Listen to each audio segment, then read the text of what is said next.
Anthony Joyce is a Dublin-based solicitor who specialises in mortgage debt, and he joins me now. Good morning, Anthony, and welcome back to the programme. Thanks, Billy. Morning to you. What's your reading of these developments yesterday?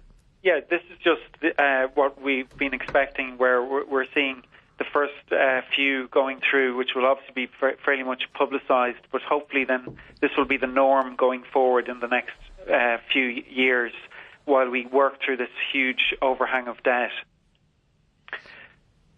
So are people queuing up to avail of it?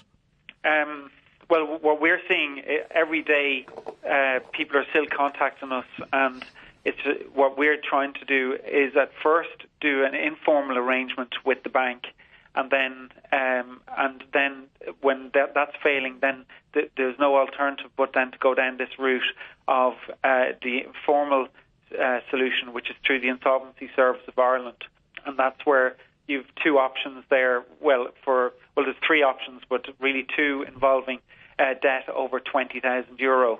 And the first is what's called a PIA, Personal Insolvency Arrangement, and that's where you've got secured debt.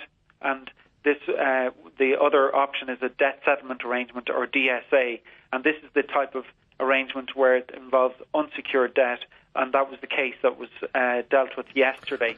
Now, it was reported that this chap had up to 70% of his debt written off. That's a sizable amount. Yeah, so let's say it was they were talking about a six-figure sum, so it could have been, upwards of 500,000 or something like that. So let's say it was 100,000, then he would, over a 5-year period, pay about 30,000, and then the difference is, instead of looking at the amount of money that's to be paid, they're looking at the individual and their income, and then people would be. So the way the deal would have been structured would have been saying to these creditors in a formal meeting that was called yesterday to say, either you accept this proposal of the 30%, which is going to be paid over 5 years, or you get effectively nothing because the person is going to go bankrupt. And that's why it's more attractive for the creditors to make that financial decision to accept that. But the Examiner is reporting that not all the creditors backed the deal yesterday. No, you only need, in Ireland, it's 65% need to vote in favour of it to pass it. And then you would really, going into an arrangement like that, I would have thought that New Beginning in that particular case would have made sure that one of their debtors was going to be voting in favour of it, and a lot of emphasis would have been put holding, let's say the other smaller creditors, 1,000 here or 10,000 there, wouldn't have been able to vote past the higher amount of debt from one particular creditor in that case. So good news for people in debt then? It's fantastic news, and it gives people some light at the end of the tunnel. Later this week, and I was listening in your news bulletin, they're going to be announcing new rules for bankruptcy, and this is where it's been brought from 12 down to 3 years.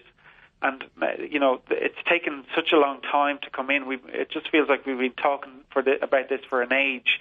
But it means now that as of Friday, then we understand that the new legislation will be fully enacted, and that means then it's 3 years for a bankruptcy, and that will put a lot more weight in a person who's struggling with their debt, because they'll be saying, either you do a deal with me where you get over a smaller amount more than you would in a bankruptcy, and then the creditor ends up with being a bit better off, but the person suffering with their debt is able to get some light at the end of the tunnel as well. Okay. Fresh developments and good ones on that. Thank you very much, Anthony. Appreciate it. Good morning to you. Thanks very much, God bless. Billy. Bye-bye.